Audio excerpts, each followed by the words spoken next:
معجزہ کیا ہے؟ تو معجزہ وہ چیز ہے کہ جس کو ہم خود اپنے علم سے پیدا نہیں کر سکتے، سائنس جس کو ریپروڈیوس نہیں کر سکتی. ہم اس کو ایکسپلور تو کر سکتے ہیں کہ قوانین فطرت کو استعمال کیا گیا ہے، لیکن معجزے کو ریپلیکیٹ نہیں کر سکتے.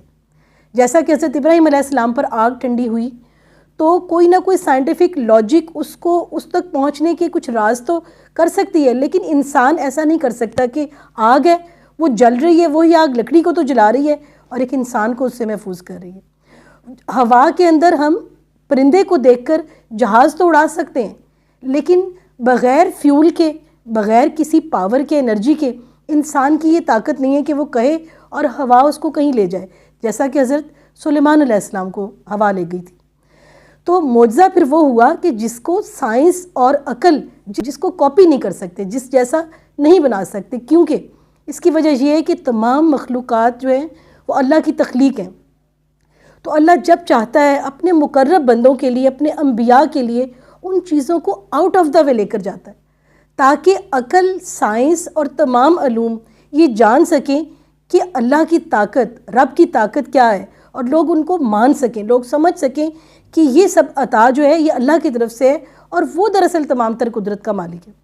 تو رجب کے مہینے میں اللہ تعالیٰ نے نبی پاک صلی اللہ علیہ وسلم کو کمال کا معجزہ عطا کیا، کمال کی خوشی عطا کی، اور اس خوشی کا بھی ایک بیک گراؤنڈ ہے.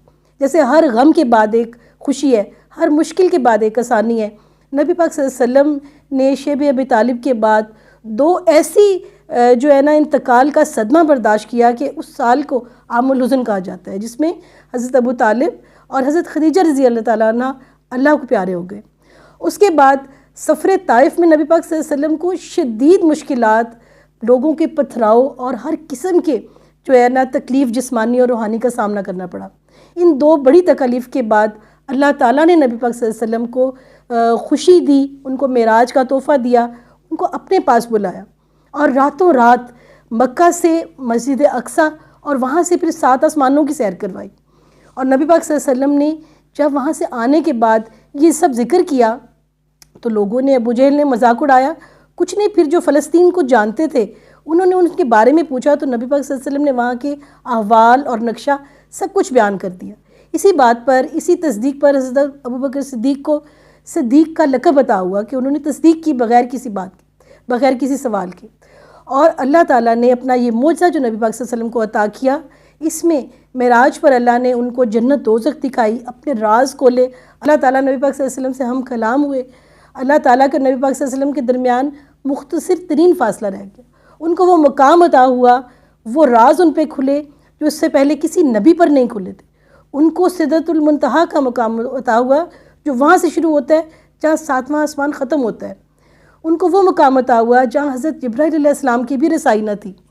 اللہ تعالیٰ نے معراج میں نبی پاک صلی اللہ علیہ وسلم کو 3 تحفے عطا کیے. ایک تو 5 نمازوں کا، اور سائنس نے ثابت کر دیا، علم نے ثابت کر دیا کہ نماز میں ٹوٹل ہر طرح کی شفا ہے، روحانی بھی، جسمانی بھی، نفسیاتی بھی، ہر طرح کی.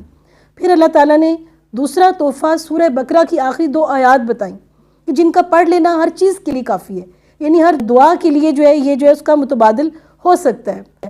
تیسرا، اللہ تعالیٰ نے بہت بڑی معافی کا اعلان کیا کہ آپ کی امت میں جس نے شرک نہ کیا اس کے گناہ معاف ہو جائیں گے.